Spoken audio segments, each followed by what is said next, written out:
welcome into the CHGO White Sox Podcast, presented by PointsBet. Use promo code CHGO when you sign up to get 2 risk-free bets up to $2,000. This is the CHGO White Sox Podcast, broadcasting live from Studio A for the first time this week. We are in our West Loop studios here at CHGO. We are back to a 3-man team. Unfortunately, Herb is not here. He is still on his road trip, but he said he'd be watching. So we are still, Herb rushes in. Herb is rushing in down from Nashville. So safe travels to Herb. But let's introduce you to the panel. I'm the host, Sean Anderson. You can follow me on Twitter at Sean_W_Anderson. He is back from Arizona, not looking too red. You did a good job of keeping yourself looking, like Vinnie. SPF 100, my friends. That's the way to go. I need a lot stronger with this Irish skin. You can follow Vinnie on Twitter at Vinnie Duber. We're glad to have him back from Arizona. He brought the cactus in front of us. I lied. Kevin Kaduk is the head of content at CHGO Sports. That's at CHGO_sports on Twitter. You can follow Kevin on Twitter at Kevin Kaduk. That is Kaduk. Nice. Welcome to the show. Some people add the extra C in there. Herb did it.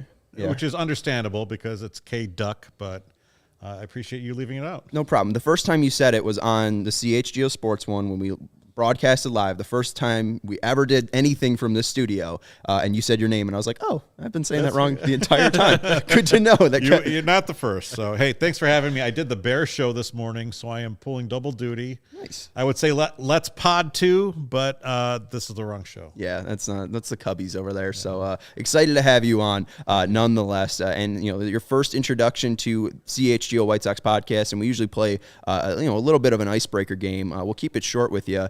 If you could pick a favorite current Sox and a favorite former Sox, who would you go with? So I'm all on the Luis Robert train. Makes sense. Which, I want to always still say Luis Robert, which, whatever. Kind of like you, he's tried to say his name to people, and that's how I learned. Like, how do you say your name? I'll try to do it. But that did not work for him because it still seems like no one knows how to say Robert's last name. Or at least we went through this several years ago, and I mean, the amount of times that we had to ask, the great Billy Russo, Sox media relations guy, the team interpreter, the number of times we had to ask him, so wait, how are we supposed to be pronouncing this? And he's just like, it's just Robert. It's just Robert. We're like, okay, we don't believe you 100%. Go with Lou Bob. Everything's fine. No, that's also out of fashion. Okay. It's La Pantera. It's La Pantera these days. Right. Yeah, I have one of those shirts from Breaking Tea, which is pretty cool. I should have worn that. Yeah. Favorite all-time Sox, split between Frank Thomas, but probably Mark Burley. That's a good one. My dad threw out a first pitch once, and Mark Burley was the catcher. And so we have a great picture of my dad throwing out the first pitch and then shaking Burley's hand afterward. I probably should have had it ready to go, but that's fun because I put up Burley's bobblehead for no reason, but I'm just realizing it's his birthday today, and you have that story with your dad. Why was your dad throwing out the first pitch? Is there an interesting story behind that? So he used to work at the Brookfield Zoo, so he was a representative of Brookfield Zoo, and it was kind of cool. He threw it over the plate. Also, Burley's left-handed. I'm left-handed too, so got a little bit of that kinship going. You're not left-handed, right? Nope. Okay. Ready all the way. So 2 out of 3 are left-handed, which is good in my mind. Janice Scurio of the Sky Podcast, helping out with the White Sox stuff here at CHGO too, also a lefty. So we're trying to grow the lefty contingency here at CHGO. Excited to have Kevin on the pod today. We're going to talk about the Lucas Giolito arbitration stuff that is going on. I know a lot of people are confused why the White Sox and Lucas Giolito were not able to reach an agreement. And then Lucas Giolito made some strong comments today that we will get into later on in the show. We'll also talk about the opening day roster. What will the 28 men for the Chicago White Sox look like on April 8th? And then finally, Vinny wrote a great article about my guy, Dallas Keuchel. We'll talk about if he can bounce back in the 2022 season. Let's start off with the big cactus, I guess, in the room. Vinnie Duber. How was spring training? Wow, the big cactus. Big cactus. Is this like when Shaq went from team to team and he had to be the big something every shamrock time? Yeah. What was the Cleveland one? I don't know. The big mistake by the lake? Yeah. Mistake by the lake. How was the big cactus down there? How was AZ? And how was this abbreviated spring training? I'm going to go with big saxophone, by the way, just for the Rock and Roll Hall of Fame reference. There you go. Come on, Vinny. But wouldn't it be like the big guitar? What was saxophone? I don't know. Shactophone. I don't know. Shactophone. Now we're getting somewhere. Now he's just the big guy from Papa John's, which is less fun. But the Arizona's doing great. I mean, it's sunny and warm there. It's not that here, as we can see out the window behind us. But no, in terms of camp and stuff like that, yeah, it's different. I'm getting a different vibe this year than I have in the past. Obviously, they've got the shortened spring training, 3.5 weeks versus the 6 that they usually have.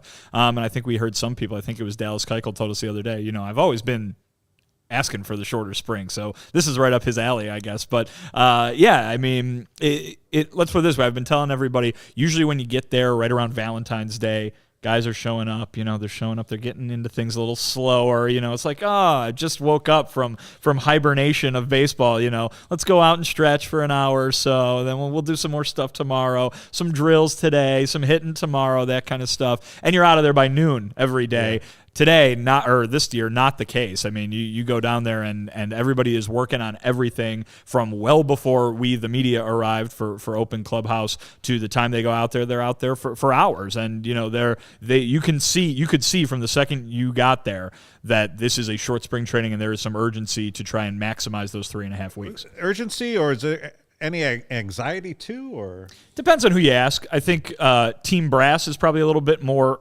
worried about what this is going to have. Tony La Russa, spoke pretty openly about how concerned he is, the effect it's going to have on pitchers, particularly starting pitchers. Are these guys going to be able to last very long into games? And it sounded like it's kind of an individual basis. You know what I mean? The way that they talked about Lucas Giolito, Dallas Keuchel, and Lance Lynn the whole time, they were like, oh, these guys are right where they should be. This is like any other year kind of thing.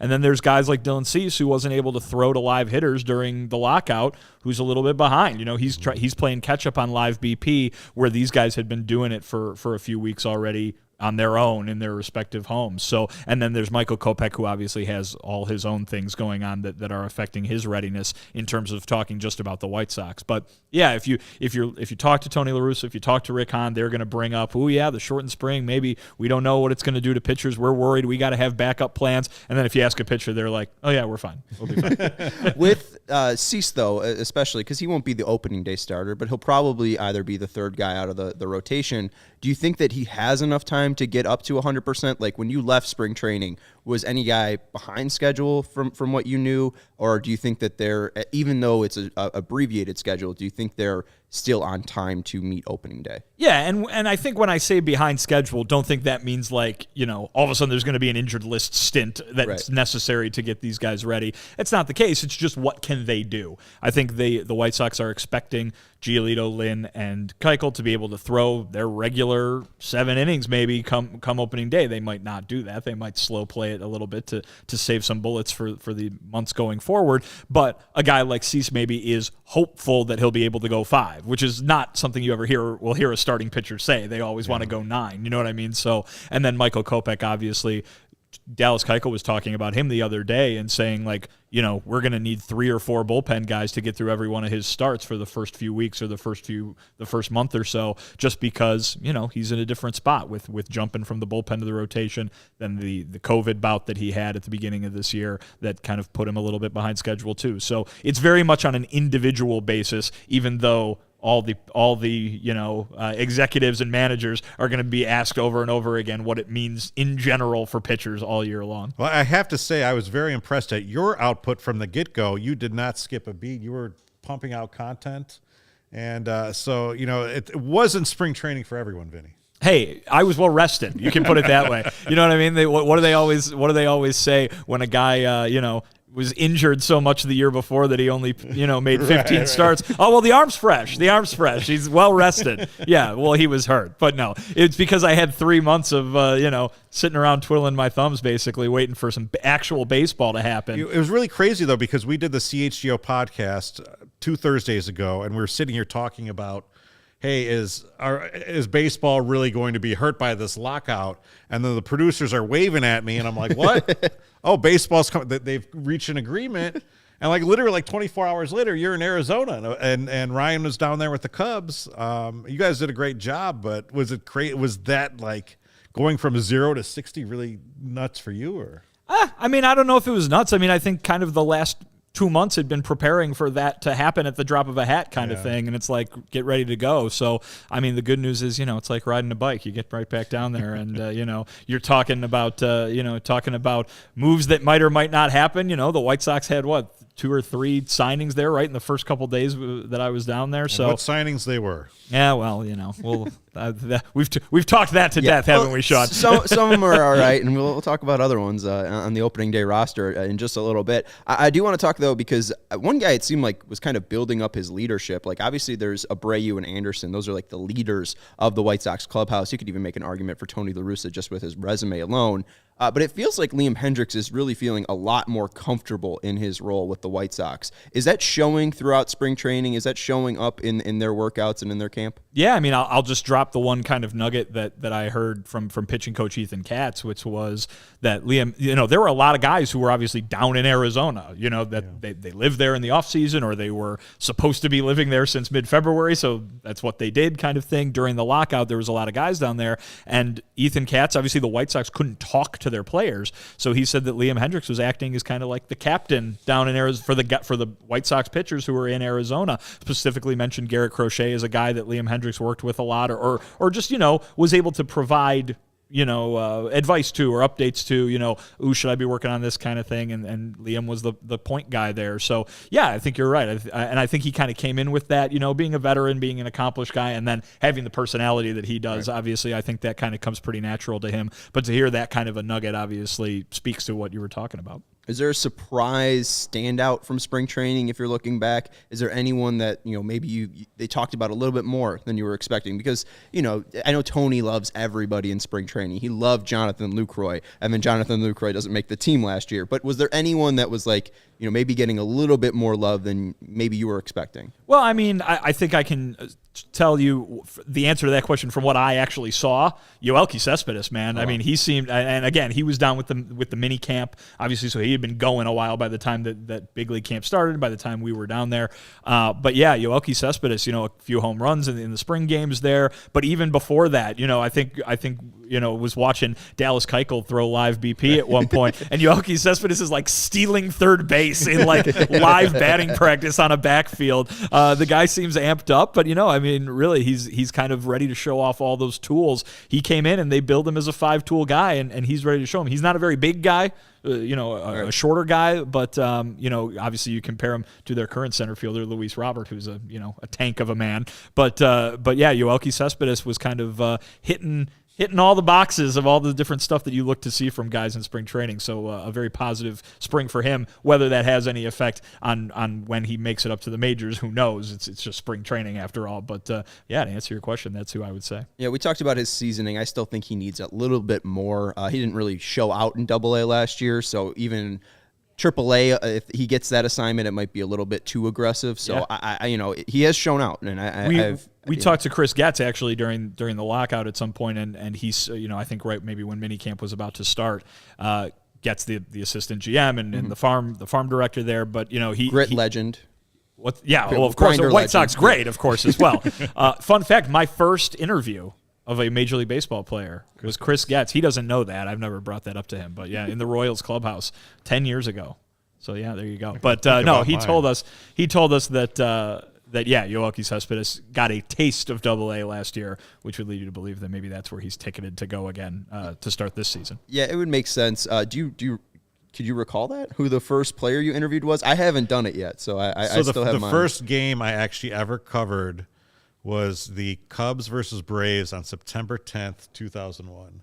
But I can't tell you who the first person I talked to. Wow. Interesting day. I don't think you got too much, in the paper the next day. Yeah, exactly. I don't think there was too many. The next day was right. fine. Yeah, I guess that's true. Yeah. Anyways, that was we'll talk about PointsBet now. The best way to support CHGO is to download the PointsBet app. You couldn't segue to that one. No, I really couldn't. The best way to support CHGO is to download the PointsBet app and use code CHGO when you sign up. If you do that right now, you'll get 2 risk-free bets up to $2,000. But that's not it. If you make a $50 or more first-time deposit, you'll receive a free CHGO membership, which unlocks all of our web content, and you'll even get a free shirt of your choice from the CHGO Locker. That's $2,000 in free bets, a free CHGO membership, and a free t-shirt from the CHGO Locker, all for making a $50 first-time deposit at PointsBet. If you have any questions, you can email pointsbet@allchgo.com, and we will help you out. And one of my new favorite features of PointsBet is their live college basketball same-game parlay. I was able to boost my odds on PointsBet. You get one of those a day for a parlay,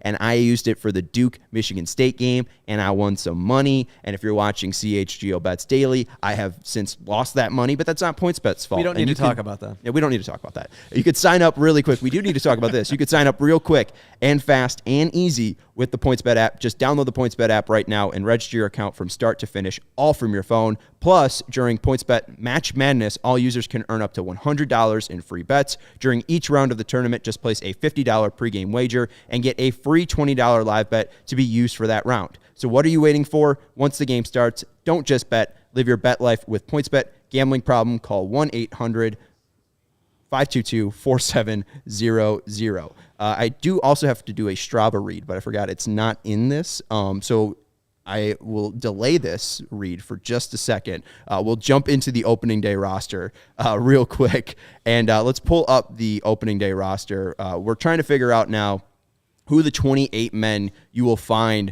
in Detroit on April 8th for the White Sox. They've expanded the rosters to 28 men. Here are the pitchers. We have, I think, 13 total on the list right now, but the only one that will not count is Joe Kelly. He's injured. He will not be with the team on opening day.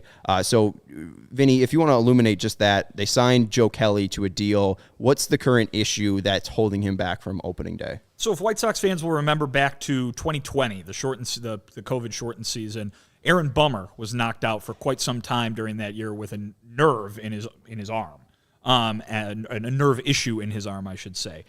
This is a very similar injury to that, so says Rick Hahn, so say the White Sox. They knew about it going in. It affected Kelly at the end of last season. They knew that it is not going to be a big deal, that is expected to keep him out long, and he actually had Joe Kelly saying it is relieving to him, no pun intended, to him that the White Sox have dealt with this before and recently and know how to get through it, as Aaron Bummer obviously came out the other end of that healthy. So Joe Kelly not expected to be on the opening day roster. I think the short spring probably has something to do with that. If they had a full 6 weeks to get Joe Kelly ready for opening day, maybe he would be. They don't, but they're not going to rush it. And so, yeah, he's probably going to be a little after opening day. There was no timeline given. I asked Rick what the timeline was, how long he would miss to start the season. He didn't have a timeline at that point, probably because they hadn't started working with Joe Kelly yet at that point. But I think what you're looking at is maybe a few weeks, you know what I mean, as they just kind of make sure that that's not going to be something that comes and pops up again once he comes back. Well, and the interesting thing, too, is they haven't officially put him on the injured list right now, but also I'm pretty sure with the new agreement, the injured list went from 10 days back to 15 days. So that is more of a chunk that he would be missing normally. So I do find that interesting if the White Sox, maybe by, April 5th or whatever, if he's looking healthy enough, do they roll him out just on the opening day roster because maybe he'll be ready by the second series? This is a team that always deals with this stuff in a very, very cautious manner. And I don't see that changing, especially with a guy that they just gave significant money to play a significant role at the back end of the pen. I mean, Joe Kelly, when he talked to us down in Arizona for the first time, basically dismissed that whole notion of, games count the same in April as they do in September, saying, it's April. I need to be here for September. I need to be here for October. And he's a guy who's been in October an awful lot. So you want to make sure that he's healthy for those moments, which he has experience in which that experience can pay off. And the reason you got a guy, not the reason, but a reason that you got a guy you're able to lean on come the playoffs. Yeah, and going back to the pitcher list, there was 13 on there. Kelly was the 14th name. So if we're just looking at these 13, Giolito, Cease, Kopech, Keuchel, Lynn, those are your 5 starters. Hendricks, Ruiz, Kimbrel, Graveman, Lopez, Crochet, Velasquez, Bummer. Those are the 13 that we have as locks right now. But the question is, Kevin, they're going up to 28 men instead of 26 men to help pitchers, ease into this shortened spring. May 1st, the rosters will expand back to 20 or shrink down to 26. With this, I do think that stocks or in most MLB teams will carry more than half the roster as pitchers. Do you think they'll go over 14 pitchers to start off that season to deal with that first month?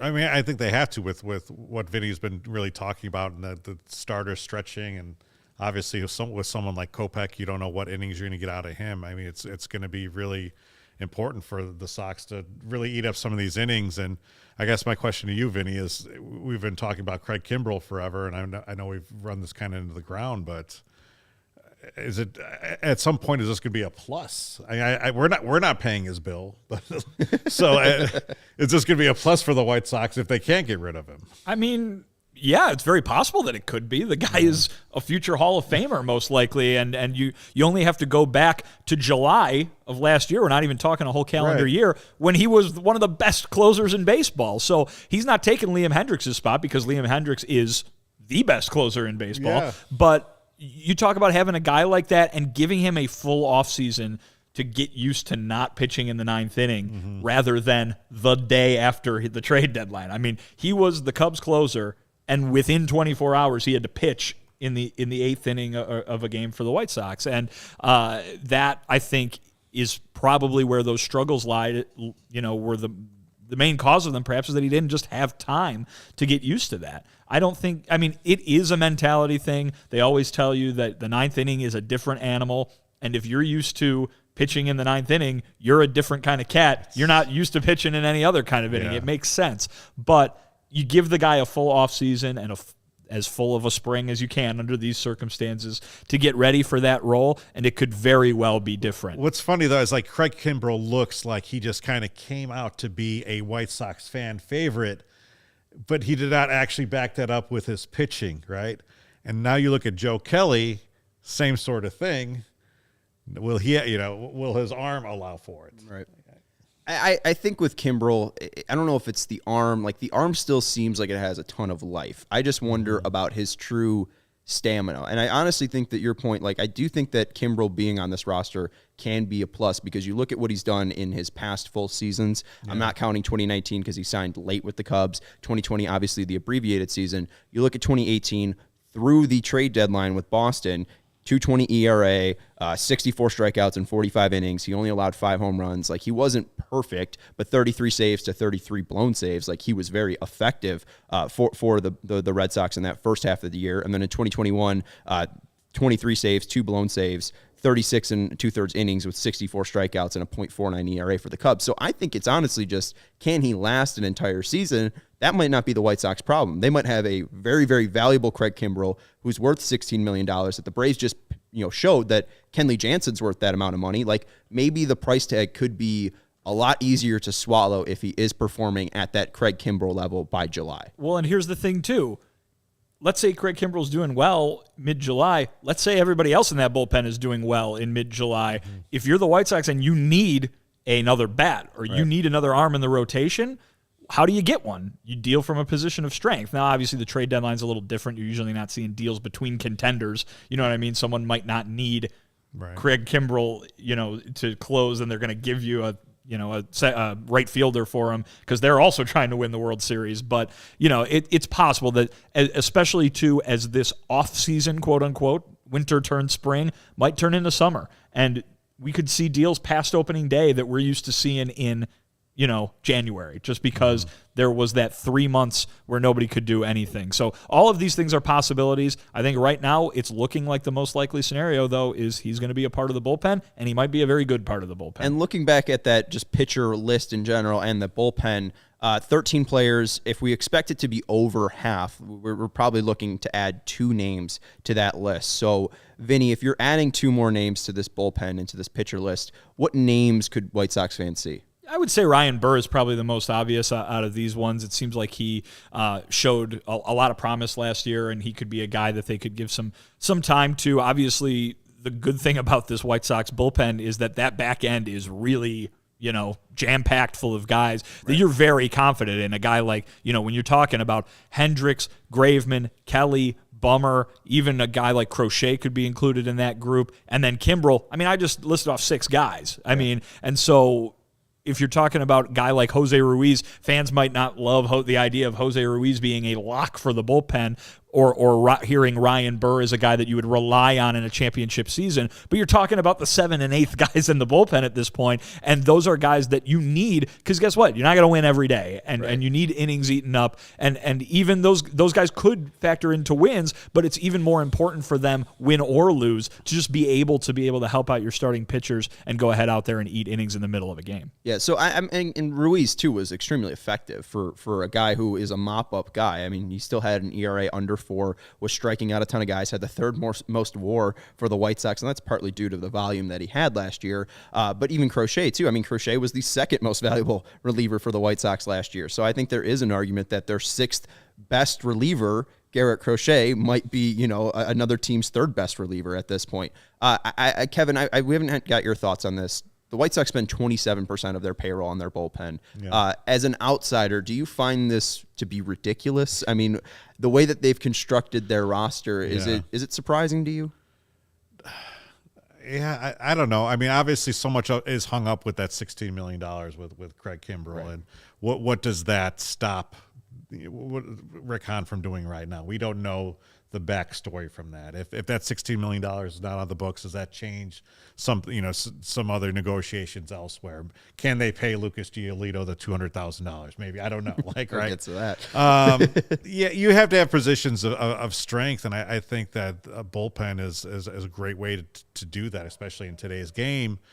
But right now, just sitting here with the right field still being a problem and second base not being solved to anyone's satisfaction, that's where it hurts, right? I mean, if you felt like you had a great lineup out there without any holes, then sure, fine, 27%, but that's not the case. Yeah, it's weird because I feel like you could make the argument that the White Sox don't have any holes in their lineup, but then also do have a major giant hole in right field, because I do feel like second base is somewhat short up. I mean, you spent $11 million at the position, and I would like to see Harrison perform at least before I blast that signing. I think that they could be sufficiently, fine at second base. I thought Cesar Hernandez would have been a fine addition for them.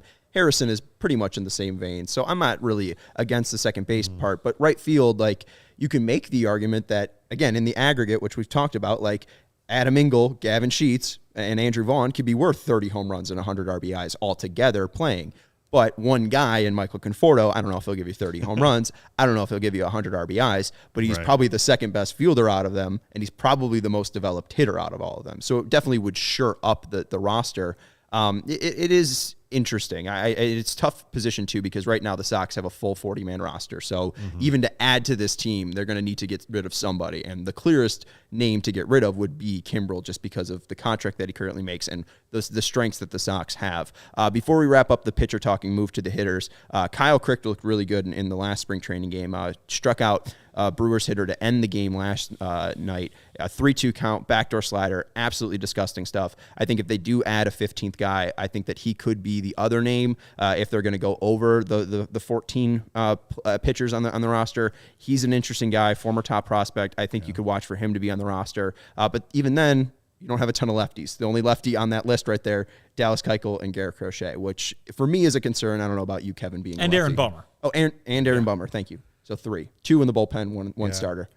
Right. I think one of the hardest things to predict in sports is how a bullpen does from year to year, and so the more people you can kind of bring to it and allow for some down years by others and other people make up slack for it, then maybe that happens with the Sox. And it's only growing in importance too. I mean, obviously you're going to see the pendulum swing back to starting pitchers going 6 innings in a playoff game, but we're not there yet. You know what I mean? And I mean, seriously, and you've got managers.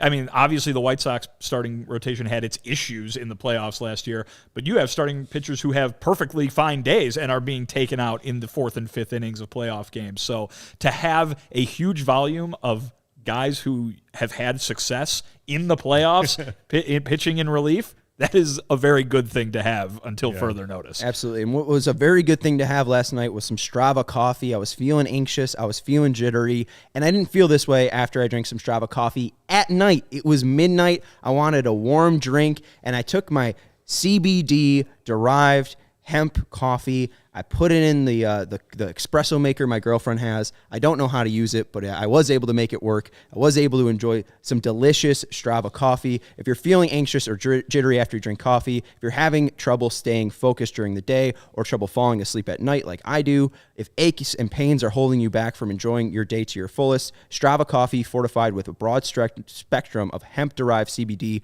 has already helped thousands of people to improve their overall quality of life by simply enjoying a delicious cup of Strava coffee. Strava coffee is a premium CBD-infused coffee that is exclusively sourced and roasted from premium specialty-grade coffee beans. The infusion of CBD adds so many benefits, like helps with chronic headaches, joint pains, IBS, and so much more. And no coffee jitters if you want 3 or 4 cups a day. Again, I was able to take the decaf CBD coffee, the maximum strength, 20 milligrams in a little cup, and I felt very well rested when I woke up. It did not make me feel jittery, and I just fell asleep like a little baby. So it was very nice to have some Strava coffee. And you could subscribe and save with Strava Coffee Club right now. Their customized subscriptions mean that you'll never have to buy coffee in the store again. It will land on your doorstep every 2, 4, 6, or 8 weeks, whatever you prefer, plus receive up to 30% off your CBD-infused coffee every time. They also offer CBD-infused decaf coffees to help you enjoy more restful sleep,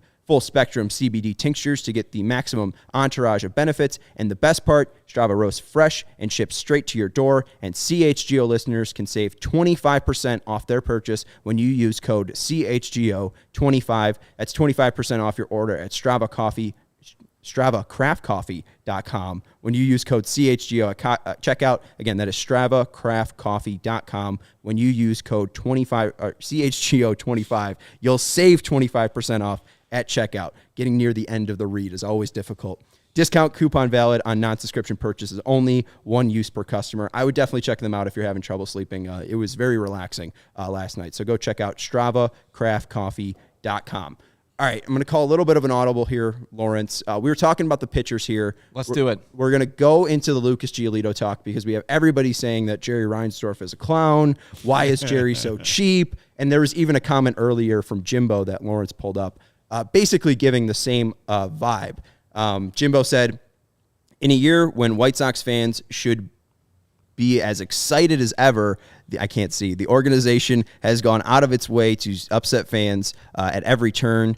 Such a shame for those of us who stick with the team through the last year. So with this whole talk... 9 years, but yeah. 8 years. You're a good reader, though. It's good. Thank you. I just have very bad eyesight, and I thought I had strong contacts, which is pretty upsetting. But let's talk about this. If you guys have not seen, there is a tweet from Mark Feinstein. Arbitration filings were made yesterday. The White Sox filed at $7.3 million for their ace, Lucas Giolito, and Lucas Giolito's agent and side filed for $7.5 million. And now I was thinking that this is going to be no big issue, that, they usually have a little bit of a discrepancy. Teams don't know and players don't know what the other side is going to file for, and that they usually can come together before an arbitration hearing ever happens. But then we have some quotes from Lucas Giolito that were pretty shocking. Before we get into those, Lawrence, I just want to ask to Vinny, how shocking was this? Because I wanted to be like, oh, this is just going to be a nice, easy icebreaker. We're just going to explain to people what's going on. And then we have the Giolito quotes. Why don't we set the stage before we get into what Lucas had to say? Were you shocked by all the ongoings in the past couple 24 hours? I think whenever you see a player voice or whenever you see either side voice frustration or, come out and say they're upset with the other party, that's rare. And I think you have to take note when something like that happens. Lucas Giolito is someone who, even in the comments he made today, has always said how much he loves being part of the White Sox, how much he loves the team, how much he wants to be on the South Side for the entirety of his career. He loves being a leader in this clubhouse, one of the guys that they built this team around. And so I think the frustration probably stems from that a little bit, right? That this is something that you feel so good about, and now there's this thing that you have to deal with. Now, remember, too, this is a weird year.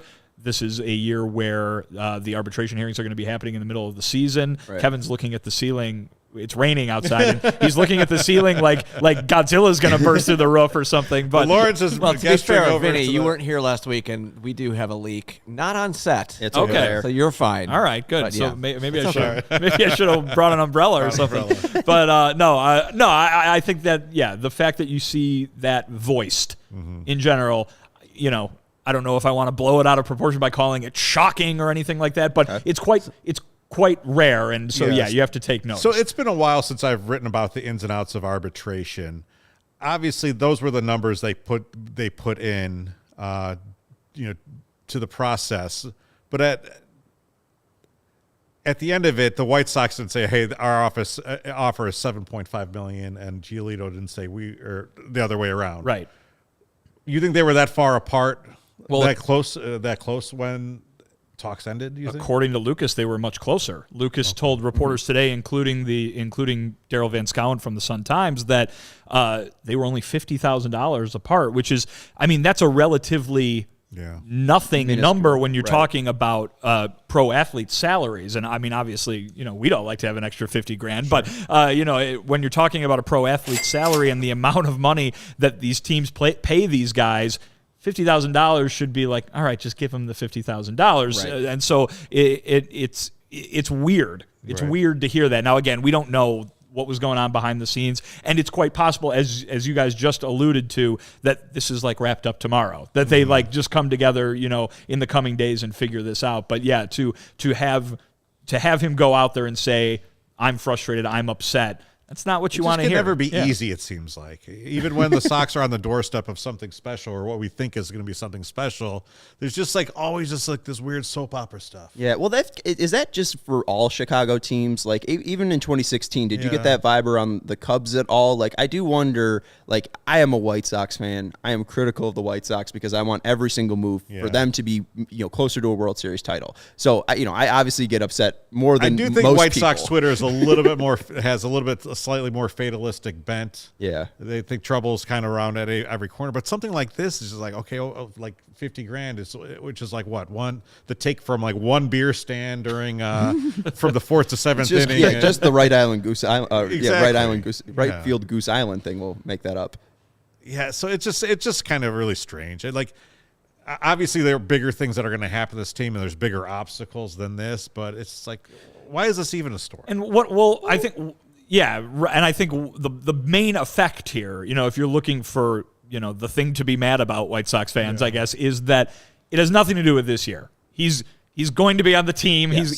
They're just figuring out what his salary is going to be, and that's going to be that. The thing is, we talked about on one of the first episodes of this show about his long-term status as a member of the White Sox, and you never know what sort of effect something like this could have years down the line when it comes to making sure that he's sticking around. And we got Sleepy Harold saying the Sox gave Leary $16 million but can't find $50K for Gio. It's ridiculous. I also, let's pull up the Mark Feinstein stuff, and then I'll honestly, I skipped on that to get the Giolito quote. Totally fine. That's great. Thank you for letting me know. I can read it just from here. I'll let you know live on the air, but that's fine. From Mark Feinstein, he tweeted out the original numbers of 7.5 for the Sox, and then Giolito at 7.3. But then he also tweeted, and this was not as tweeted around and blasted upon, calling Jerry cheap. He said, for those that are wondering, some filing numbers on each side are very close to each other, leading to the question, why didn't they just settle in the middle? An executive told me today that they don't always know what the other's filing number is going to be, which is why some of them are close. It's not made out of the questions that deals will still be made. So I saw that going into last night and being like, oh, okay, well, they're that close. The Sox will be able to figure out a deal with Lucas. It was just with his comments today, that surprised me the most. So let's go to the comments just so people know what we're talking about, and then we can have a little bit more of a fleshed out conversation. Lucas said, and we pulled this from Daryl Van Schouwen, but I think he just said this to the pool.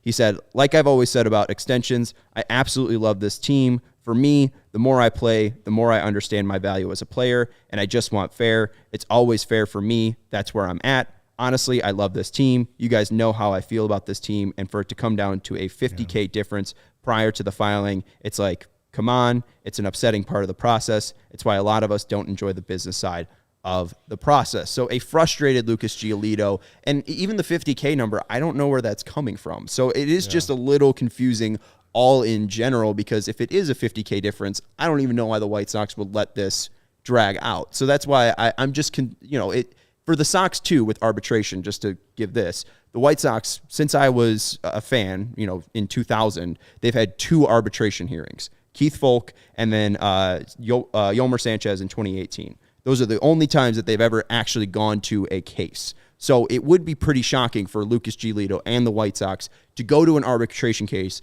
especially over, as he's referencing, $50K. Am I wrong?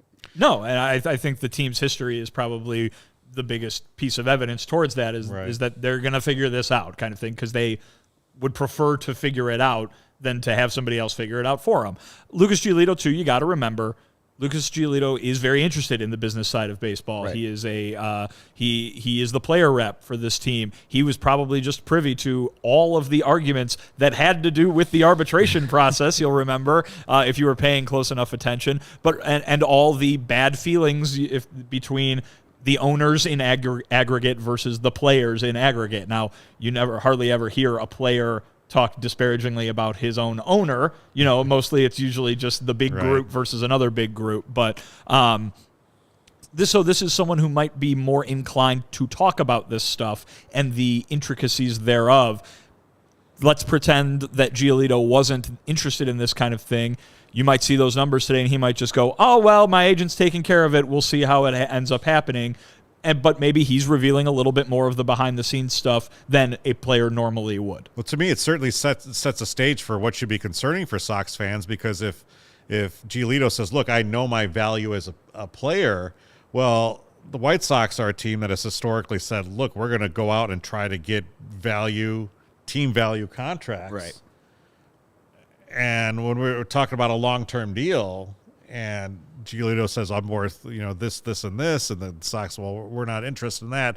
We need something that's going to present value." And obviously, they haven't, handed out a lot of huge contracts in their time. This could just be the beginning of something bad for Sox fans. Yeah, no, I absolutely agree. You mentioned Steven Strasburg as a name that if they wanted to go out and sign him, they'd probably have to make a Strasburg-like deal. That he set the market when he was a free agent. I think you said this. I think it was Herb. But yeah. Herb. Yeah. Herb said it.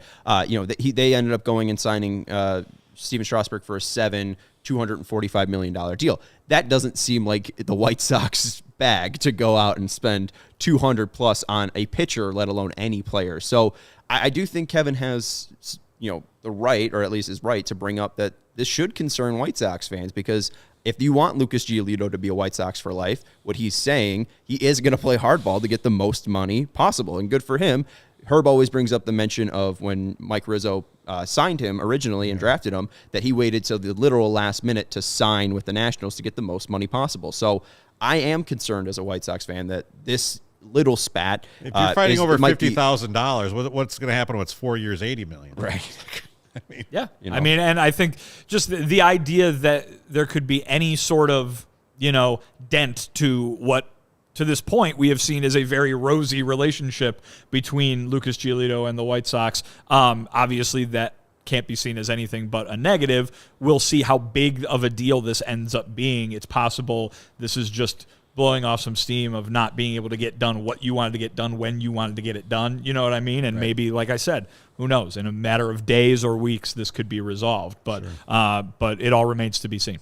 All right, and I don't want to let this topic go by any longer. Let's bring up Dallas Keuchel. We were supposed to bring him up yesterday. I totally blew past the topic completely with Herb. We were talking about Pretty Woman and other stuff. But let's jump into the Dallas Keuchel talk. You talked to Dallas Keuchel down in spring training. Before we go to you and illuminate us on what Dallas has been thinking, Kevin, I'm a big Dallas Keuchel hater. I don't know what you think about Dallas Keuchel, but it was a very big signing for the White Sox when it happened. Yeah. A former Cy Young winner, a guy who had a down year last year, but he is a guy that, the makeup is of a Greg Maddux, of a John Lester, a guy that, can have a volatility up in, year in and year out. Maybe not Maddux because he was phenomenal. But with Dallas Keuchel, is that a guy that you're worried, from on the outside, or am I, a little bit too over-examining? Yeah, I think it was tough. Obviously, last year was by far his worst of the majors, and every time he went out, Sox fans didn't feel great about it. You're right about that. He pitches to contact, and you can have that, have a big volatility and variance in that. But I guess if you want to feel good about it and if you're not predisposed to hate him like you say, okay, well, maybe that FIP comes down or whatever. I don't know. Yeah. The Sox are going to need it, though. I mean, I really think they do. Obviously, when they rolled into the playoffs last year and you couldn't count on him to really take 5 or 6 innings or even, any at all, right? I mean, it's tough. I thought you did a good job with your piece. And just to say, I'm not predisposed to hate Dallas Keuchel. When they signed him, I printed out Jeff Passan's tweet and ran around the Score studios passing out peep flyers being like, hey, the White Sox signed Dallas Keuchel. The White Sox signed Dallas Keuchel. So maybe I'm just hurt by his performance last year, Vinny. But yeah, Kevin said you did a great job talking to Keuchel. What did he have to say about his last year and how he's viewing spring training? Yeah, I think Dallas is a guy who has had a lot of personal volatility over the last few years.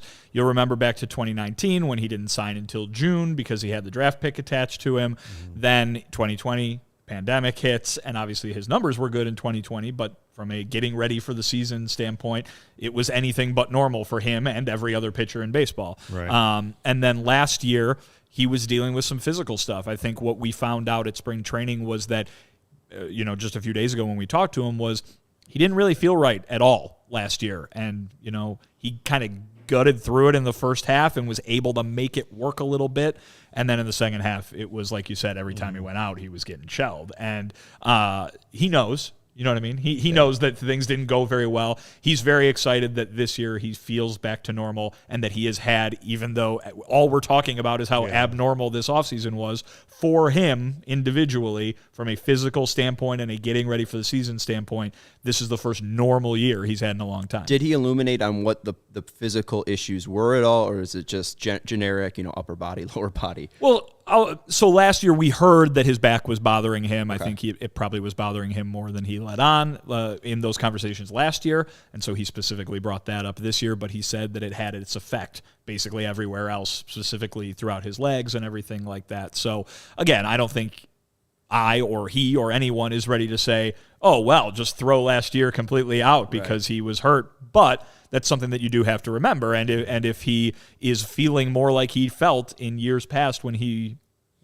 turned in much better results, that is a positive sign moving forward. Especially, there's a question, Kevin saying, why did Keuchel struggle against lefties last year? He is a control guy, and if he doesn't have his back, if he doesn't have his legs, his mechanics are off, and he misses spots more, he misses over the plate more, and, he throws more balls, which leads to him having to be more aggressive, and him being aggressive with 88, and it's not pinpoint accurate, well, that's going to leave the park. And also, especially, left-handers in guaranteed rate field, they have the most friendly park for left-handers to hit home runs. So, Dallas Keuchel throwing 88 to most major leaguers and it's down the pipe, that's going to leave the yard. But if he does have that back health, if he does have that lower body health, then, maybe there is a possible rebound for Dallas Keuchel, which would be good for here. And the other thing, too, is the motivation factor. I mean, you see how often guys are motivated by the contract year. You know what I mean? It's something that is real. And so you've got Dallas coming out and saying now on multiple occasions, back before the lockout and now after it, how bad he felt that he wasn't on the playoff roster. I mean, maybe he goes out there and shoves to show the White Sox how wrong they were for leaving him off, And I think it's kind of funny, too. Like, I see Lance Lynn as a lightning rod for this team, especially for the young pitchers. And it feels like Dallas Keuchel might have, he should have been that for Michael Kopech and Dylan Cease. But like Vinny's mentioned multiple times, in April last year, Kopech and Cease latching on to Lynn to be that model. I just find it interesting that Keuchel, was there in 2020. I think that's there for some guys. I think you can, just because you're praising one guy doesn't mean the other guy's not doing anything, right? And I think Lance Lynn was remarkable in stepping in and becoming a leader for a pitching staff that he was not a part of until last year. And I think all those young guys look to him and they react well to him. It doesn't mean that, Dallas was off in the corner shirking his duties or anything like that. I think it just means that, a good thing for one guy doesn't mean it's a negative for somebody else. I like the fact that Keuchel has just the right amount of red ass to be motivated, right? But not enough to where he'd be kind of a head case or psych himself out of it, right? Well, it's funny. What we kept hearing last year from Dallas was you could tell he was miffed about coming out of games early. Right, yeah. And I mean, the fans would watch the game and say, well, obviously you're coming out of a game early. You're giving up base runners and runs all over the place. And I think he thought that he was always right there and being able to stop the bleeding, so to speak, and that he deserved to kind of fight through it. And Tony would maybe give him what he thought was a quick hook sometimes. And that has definitely stuck with him because he brought it up over and over again just the other day. And he's talking about how he's talking about how I think I'm going to be good this year. I think I've got these issues behind me. And so Tony shouldn't be taking me out of games this year because I should be doing fine. It's put up or shut up time. I mean, it really is. Like it's absolutely. Well, it's funny too because you look at his past, work, and it's like 2020 was a shortened season for him. 2019 was a shortened season for him, and then 2021, where the White Sox are using their pitchers as most as they possibly can. Like Dallas Keuchel should have been a safe haven for them. All right, here's easy 200 innings, but with his back flaring up and even getting early hooks, like he wasn't able to really give them a large innings pitch load. So if he's able to provide more innings this year, even if he's throwing up an ERA of 5+, like the Sox might take it just because he's eating up innings that aren't going to be taken up by Kopech or Cease or some of these guys that do need a little bit more protection. Keuchel, as long as he's healthy, he might not need that protection. Do you think he's the most important part of the rotation? Do you think he's the biggest, most important question mark? Because if Kopech shows that he can go 5 to 6 innings, that is 5 to 6 dominant innings. Or the other way around. You know what I mean? Like I think Kopech is the biggest question mark because he could give you that, what you were just talking about, or he's limited to 4 and he's figuring out how to be a starting pitcher. Is because Keuchel is the insurance against Kopech not showing out against a Lance Lynn regression. I think Vince Velasquez and Ronaldo Lopez are the insurance on Kopech. I think that would be more, because then it's less of Kopech being your 4, and then Keuchel gets put up into that 4 spot, and then that 5th spot more becomes, can we use Crochet? Can we use Kopech? Yeah. Can we use Lopez? Can we use Velasquez? I think it sucks to scramble every 5th day, right? Right. Like, and when people bring up, I know they mentioned 6-man rotations, that just doesn't seem like it's Tony's thing to do, and it really doesn't feel like, especially when Tony looks at this roster, he sees 5 starting pitchers. Yeah. He sees Kopech. He sees people love that Keuchel. 6-man rotation question. Yeah, right. Oh. It's God, you have a 6-man rotation, you got problems. You got problems, or you have like certain scenarios. They used a 6-man rotation last year, but Rodon was injured. They had 10 straight games. Like they needed to in the framework of last year. But if you're looking for Tony La Russa, what his mindset on a rotation looks like, it's 5 guys that can give you 7 innings each and every day. So I think that's why Kopech is more of an important piece for them, because if he can give you that, then I think Tony feels a lot more confident in his rotation that, hey, I can get, 6 innings out of all these guys, 6 quality innings, and then, the bullpen that we spent $27% of our payroll on can take the next 4 innings. Got to mention our friends over at PointsBet. If you want to support CHGO, the one way to help us continue to grow is to download the PointsBet app and use code CHGO when you sign up. Not only are you going to get 2 risk-free bets up to $2,000, but you will if you make a $50 or more first-time deposit, you'll receive a free CHGO membership, which unlocks all of our web content, and you'll even get a free shirt of your choice from the CHGO locker. If you want to read Vinny's 20+ articles from spring training, this is a great way to do it. Make a $50 or more first-time deposit on PointsBet and use code CHGO. And if you do that, you'll get the free membership, you'll get a free t-shirt, and you'll be able to join the CHGO Lounge. If you have any questions, email pointsbet@allchgo.com, and we will help you out. And in case you missed it, online sign-up is available in Illinois. You can actually download the PointsBet app right now and register your account from start to finish, all from your phone. You'll be signing up with the fastest sportsbook, easier than ever, so you can start living your bet life in seconds. So what are you waiting for? Once the game starts, don't just bet. Live your bet life with PointsBet. Gambling problem, call 1-800-522-4700. And we also have to mention allchgo.com. I've seen some people, think that you have to pay for the podcast, you have to pay for the post show, you have to pay for the pregame show. It's not true. All of this is free. You can listen to us on Spotify, iTunes, wherever, for free. You can watch us and participate with us live on YouTube. All of that is free. The only thing that is behind a paywall are some of the premium articles. But even in that case, allchgo.com, you can see Vinny's talk with Tim Anderson about Jose Abreu's future. That doesn't have a paywall on there. So we have some things behind a paywall, but being a member gets you unlimited access to all of those written articles. It gets you a free dope merch, as Luke Stuckmeyer wants to say. And then also it gets you access into the CHGO Lounge, where you can talk to all of our CHGO personalities and interact with all of our CHGO members. It's a nice community that we're building. So check it out at allchgo.com. CHGOWhitesOx.com. Now let's go back into building the opening day roster. We'll go to the hitters. We have 10 guys on this list. The only guy that we're not counting, there's 11 names, 10 guys. The only guy we're not counting is Tim Anderson, who will be suspended for the first 3 games. He will not be in that Detroit series. So looking at those names right now, we're trying to get up to 28 men. We have 15 pitchers. We added Kyle Crick, and we added Ryan Burr to the list. So if we're trying to fill out the hitter list right here, Vinny, to get 3 more guys on this roster, who are we looking at to fill out the Sox opening day roster to get up to 28 men? Well, if you notice there, we've only got one catcher on there, so you're definitely going to need another one of those. I think right now the edge has to go to Sebi Zavala, but that is a legitimate position battle in camp right now. And I think, so don't forget Zach Collins. Man, Tony La Russa loves bringing up Carlos Perez, so you can't forget, you can't count any of those guys out. But when it comes down to it, you look at Zavala, he's out of options. Collins is not. And, I mean, neither guy really impressed at all offensively last year, especially from a batting average standpoint. Zach Collins' on-base numbers were all right. But, I don't think you really should be counting on either of those 2 guys to be providing you with offense. And Tony said the most important thing for a backup catcher is defense. That's what they're looking at. They would love to be able to have somebody who could do both, obviously. But right now it seems they have nobody really who can provide a actual, fill in for Grandal when it comes to offense. So it's who's the better defensively of those 2. It has long seemed like Zavala has been that guy, even though, to give Zach Collins his due, that he was rave reviews last year from pitching staff. He caught Carlos Rodon's no-hitter, obviously.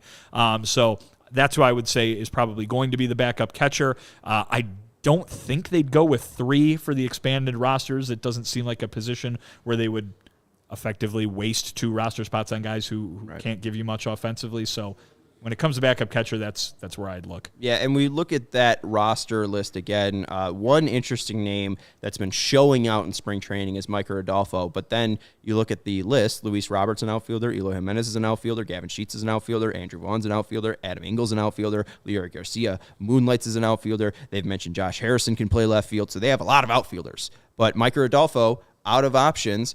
It could possibly be that these 3 days that Tim Anderson suspended could give them 3 more days to figure out what to do with Mike Rodolfo. Vinny, what's the idea out of camp for Mike? Yeah, I would say that extra roster spot is probably most likely to go to an infielder for the reason that you just brought up. There's a lot of outfielders on this team, so you're probably looking at Danny Mendick or Romy Gonzalez as the guy taking that spot.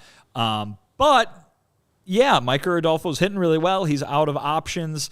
You can, and there are versatile guys all over the place on this roster. If you wanted to say, all right, well, we'll put Andrew Vaughn, we'll get Andrew Vaughn some at-bats at third base maybe, or we'll, right. We'll get Leury Garcia his at-bats on the infield instead of trying to do him in the outfield. Then, yeah, maybe they look at Adolfo for a quick little showcase or something like that, or to see if he can become this year's Yermin, as Greg Miller says right there. I mean, a guy who really effectively carried that lineup for the first month of the season last year. So, so many people always say it's not who you have on the roster, it's the numbers that they give you and the production that they do. Last year we saw it with the guys who were filling in for the injured outfielders with the White Sox.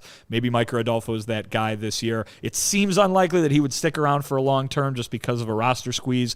I mean, I think that Vaughn and Sheets are certainly much higher priorities for the White Sox than Adolfo is, but you could hit your way onto the roster. It's possible. Right. With Yermin, Kevin, looking back at his start to opening day and now, his whole 3-0 thing in Minnesota that happened. Now they're saying he could play left field. He can't catch, even though he's still listed as a catcher. He is playing left field. I don't know if that means he can play left field. He is in left field. It's such a weird situation, that weird retirement. And he actually didn't retire, and now he's back like nothing ever happened. Why is the story continuing? Well, that's kind of what I'm feeling like, too. Is like he's still on the roster. I'm surprised they haven't dumped him off to some NL team that needs a DH. Like, that would be perfect for him, especially the NL Central where they don't throw fast. Like, he really struggled NL against high velocity. Don't have tape on him? Right. How is that going to work? So, I don't know. I mean, people do have tape on him, but even he was going up against Kyle Hendricks and he had 2 hits against Kyle Hendricks, and he did the same thing that he was doing on opening day, just poking it to right field, poking it to left field, taking wherever the ball goes. He's still has that instinct of like, I'm going to choke up on 2-2. It just really felt like he can't, he struggles with velocity. So maybe if teams want to use him in like certain spots against low velocity guys, he might be able to mash still. So, I mean, there is something there with Yermin, but it doesn't feel like he'd make the opening day roster, right? No, I don't. I mean, he's a man without a position. He'd be your third catcher, right? No. He's a man without a position, and I don't think, listen, there was a reason they didn't bring him up at all after he went down for the first time last year, even though the numbers at AAA were better on the whole than the numbers were in the big leagues last year. So there's a reason he didn't come back up, and I don't see them with so much on the line, taking flyers on his continued success. Right. Before we fill out the roster, Kevin, I want to go to your final thoughts. You mentioned the holes on this team and trying to figure out the holes and fill out the holes. Do you think this team on opening day is fine enough? Like, do you think Rick Hahn has done enough? Who's Rick John? And I have no idea. Rick, it just came out of my mouth. Rick Hahn. Has he done? It was like Susanna Collins. I did this yesterday. Yeah. I said sexus instead of success. But with Rick Hahn, do you think he's done enough to just get this team in the right positioning for opening day? They're going to win the AL Central and then figure it out by the trade deadline. Do you think they're fine with that idea? I mean, I think they're going to have to be kind of with the way everything is shaken out, and I think you would have liked a bigger splash, and obviously the series against the Houston Astros exposed a lot of stuff, and you just want to have as many proven commodities as possible, and I don't know that they have as many proven commodities as they should, but hopefully you get more from this roster, and you get a jump from Kopech, and you get the entire year from Robert, and hopefully that adds up to something more. But it's going to be tough. I think that Rick Hahn is obviously going to be up against it all season long and looking to make those small little tweaks or bigger tweaks to really give them an advantage once October rolls around. Yeah, I'm excited to use my game. We're going to try to do he's on the team for next year. We're going to try to lock guys in immediately if they're on their team. So, like, Tim Anderson's going to be on the team next year. We could say he's on the team for next year, but like next year meaning 2023. Yes. Okay. So, like, will Dallas Keuchel? He's got a contract, but will they get rid of him? Like, I think that could be a fun game to mark down and see who's going to be on this team for next year. But let's go to Vinny. We got 15 pitchers. You added Ryan Burr, and we added Kyle Crick to the list. So that gives us 15 pitchers. We're trying to get up to 13 hitters. We got 10 so far. You mentioned Zavala. You mentioned either Mendick or Gonzalez, and then we need one more. So are you going to go Zavala, Adolfo, Mendick /Gonzalez to fill out this 28-man roster? Yeah, I think that's the way I'd go right this second, even though I spent like an hour the other day telling everybody why Adolfo's not going to be on the roster. But then they came out with the 28 number there, and so I'll say it for now. I mean, again, there's another couple weeks of spring games, and he could go cold, and he's not a topic of conversation anymore. But as it's sitting today, they've got those extra spots. I think they're going to go as big on pitching as they can. That would make the most sense.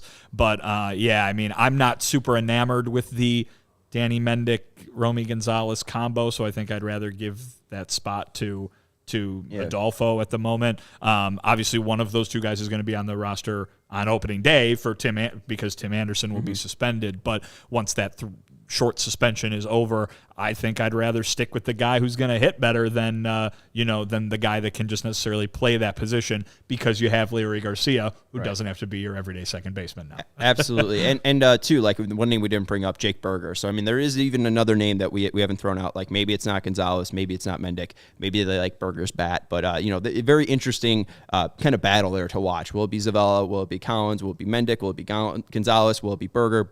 Will Adolfo be on the team on opening day? A lot of things that we can watch on CHGO White Sox. Thank you for listening to the CHGO White Sox podcast. Excited to have Vinny back in studio. We'll have Herb back with us tomorrow. The three-man group will be back. You're not leaving. You'll be in your nice little office. I'll be on the CHGO podcast tomorrow. There you go. Who's on the podcast tomorrow? At least Adam Hogue. We'll All right, well, that's a good start. Seen, yeah, Adam Hogue's a good start. He was wearing his Sox stuff today, so I'm always happy to see Sox fans around the office. You can follow Vinny. He's back from Arizona, at Vinnie Duber on Twitter. We were joined today by Kevin Kaduk, the head of content for CHGO. You can follow him on Twitter, at Kevin Kaduk, K-A-D-U-K, and there's no C in there, as we've learned out. And it's not Robert or Robert. It is Robert, Luis Robert. So glad we could figure out all this out on the CHGO White Sox podcast. Thank you to Jake Fleming and to Lawrence for their help in their production. This is the CHGO White Sox podcast presented by PointsBet. Use code CHGO to get 2 risk-free bets up to $2,000. We will talk to you tomorrow when Michael Conforto signs with the White Sox.